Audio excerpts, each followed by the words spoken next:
تمام عمر گزرنے کے بعد نماز نہیں آتی، 6 کلمے نہیں آتے، اور ہمیں درود نہیں آتا، اور دعائے قنوت نہیں آتی، نماز جنازہ نہیں آتا،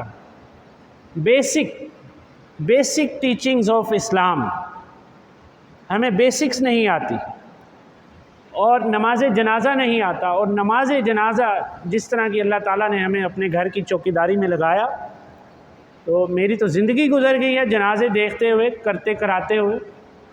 جنازوں کے اوپر جو واقعات میں دیکھتا ہوں، یہ میڈیا کے تھرو اور آپ کے سامنے میں بتا نہیں سکتا۔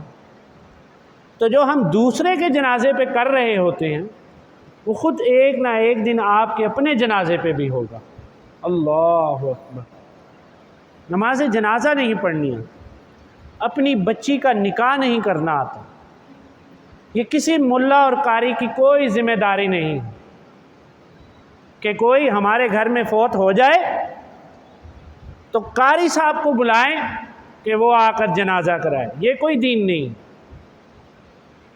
دین کل کا کل تمام کے لیے۔ کنتم خیر امت اخرجت للناس، بتائیں کس مولوی کا نام آیا یہاں پہ؟ اے نبی صلی اللہ علیہ وسلم، ان سے کہہ دیجئے کہ میں نے تمہیں بہترین امت بنا کر بھیجا۔ کنتم خیر امت اخرجت للناس، خیر امت کیسے بنے؟ جب تم نکلے لوگوں کی بھلائی کے لیے، اخرجت للناس تأمرون بالمعروف، اور اگر تم نیکی کا حکم دو گے، معروف کا حکم دو گے، وہ حکم بھی ہمیں آج صحیح نہیں پتہ، وہ حکم بھی ہم آج قرآن سے نہیں دیتے، کیونکہ ہمیں خود قرآن کا نہیں پتہ، وہ ہم اپنے ہی مسلک سے دیتے ہیں بس، اور اپنے گمان سے دیتے ہیں بس، اور اپنی برانڈنگ کرنے کے لیے دیتے ہیں، معذرت کے ساتھ۔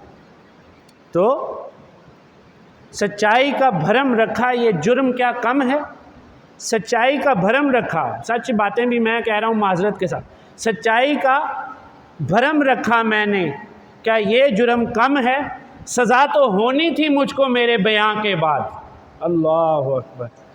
سزا تو کہیے نا، ہونی تھی مجھ کو میرے بیاں کے بعد۔ اللہ فرماتا ہے تأمرون بالمعروف وتنہون عن المنکر، اگر تم نیکی کا حکم دو گے۔ اب ہم نے سمجھا کہ یہ ملا و قاری کی ذمہ داری ہے، یا اللہ تعالیٰ کی ذات کا ایک عظیم رحمت ہے کہ آج بھی ہمارے یہاں جماعتیں نکلتی ہیں اور لوگوں کی اصلاح کے لیے وہ کام کر رہی ہیں، اور در در جا کے لوگوں کو اللہ کا دین سمجھا رہے ہیں، رائیونٹ سے تعلق ہے اور پوری دنیا میں جا رہے ہیں۔ اللہ تعالیٰ قیامت کی صبح تک اس جماعت کو قائم رکھے۔ لیکن ہم نے سمجھا کہ یہ جو بیچارے اللہ کے دین کا کام کر رہے ہیں، ہم نے ان کو بھی ایک نام دے دیا، تبلیغی جماعت۔ تبلیغی جماعت جو ہے وہ ساری ہی ہے، جس نے کلمہ پڑھا، کہیے میرے ساتھ، جس نے کلمہ پڑھا وہ تبلیغی جماعت کا ہے۔ جس نے کلمہ پڑھا، رسول کائنات صلی اللہ علیہ وسلم نے فرمایا کہ بلغوا عنی ولو آیا، اور دوسری روایت میں ولو کان آیۃ، تم میری طرف سے پہنچا دو۔ اب جو پہنچا رہے ہیں ہم نے ان کو علیحدہ کر دیا کہ جی یہ پہنچا رہے ہیں، اور جو نہیں پہنچا رہے ہم ان کو دنیا دار سمجھ رہے ہیں۔ تو یہ غلط کانسیپٹس ہیں، یہ غلط عقائد ہمارے اندر آ گئے ہیں۔ دین آپ سب کی ذمہ داری ہے۔ کیا ہے؟ آپ سب کی ذمہ داری ہے، آپ سب کی بیسک جو ہے وہ نیڈ ہے، کیونکہ ہم میں سے جو بھی مر کے جائے گا قبر کے اندر، ابھی کل رات میرے ایک بڑے عزیز دوست کی والدہ فوت ہوگی، دعا فرمائے اللہ تعالیٰ ان کی مغفرت فرمائے۔ تو جو بھی مر کے قبر میں جائے گا تو اس سے سوال ہوگا کہ تیرا رب کون ہے؟ ہوگا کہ نہیں ہوگا؟ اور کس نبی کی تو اطاعت کرتا، اور تیرا دین کیا ہے؟ تو ہر کوئی بن گیا کہ نہیں بن گیا تبلیغی جماعت کا؟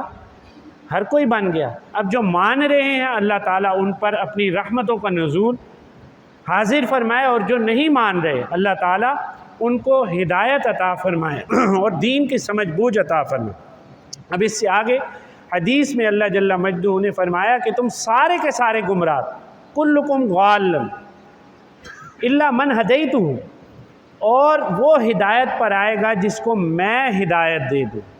تو دعوت اور تبلیغ بھی دیتے وقت یہ بات ذہن میں رکھا کریں کہ ہم صرف اللہ کا میسج جو ہے وہ پہنچا سکتے ہیں، ہمارے ذمے امپوز کرنا نہیں ہے، ہمارے ذمے جو ہے وہ سپریڈ کرنا ہے۔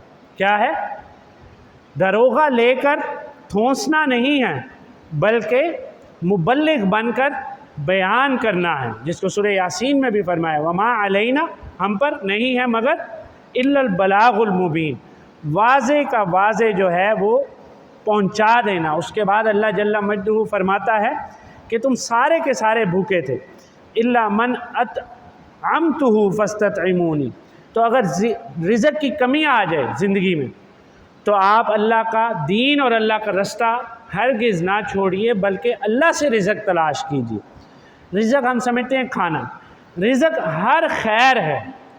آپ کی نیک اولاد جو ہے وہ آپ کا عظیم رزق ہے، آپ کی اچھی بیوی جو ہے وہ آپ کا بہترین رزق ہے، آپ کا گھر آپ کا رزق ہے، آپ کا مال، آپ کے مویشی، آپ کے ڈنگر، آپ کا یہ سارا رزق، آپ کی صحت آپ کا رزق۔ پھر اللہ تعالیٰ نے فرمایا کہ تم سارے کے سارے ننگے تھے، بنا لباس کے تھے، کلکم عار الا من کسوتہ، مگر وہ جن کو کہ میں نے لباس عطا فرمایا۔ تو یعنی اس سے کیا پتہ چلا کہ آپ ہر چیز کی دعا جو ہے وہ اللہ تعالیٰ سے کریں، جس کی ریفلیکشن کے لیے میں نے آپ کو ابلیس کا واقعہ بتایا کہ جب اللہ تعالیٰ اس کو دھتکار رہا تھا تب بھی اس نے اللہ کی عزت کی قسم کھائی، فبعزتک، اور یہاں اللہ ہمیں نواز رہا ہے اور تب بھی ہم اللہ تعالیٰ سے دعا کرنے کے لیے ہمارے جو ہونٹ ہیں وہ ہلتے نہیں ہیں۔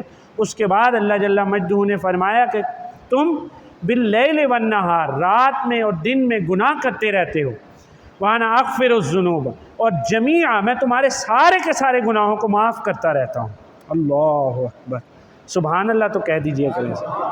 پھر اللہ تعالیٰ نے فرمایا کہ اگر اولکم و آخرکم، تمہارے پہلے اور تمہارے آخر، و انسکم و جنکم، اور سارے انسان اور سارے جنات، علی اتقی قلب رجل منکم، ایک ایسے نیک اور متقی پرہیزگار انسان کے دل کی طرح ہو جائیں تو ما زاد ذالک فی ملکی، تو تب بھی جو ہے میری بادشاہت اور میری مملکت کے اندر ایک رائی برابر بھی جو ہے وہ اضافہ نہیں کر سکتے۔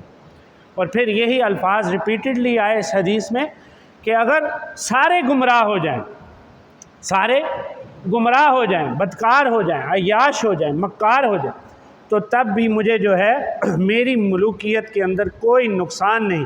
اور اس سے آگے چل کے فرمایا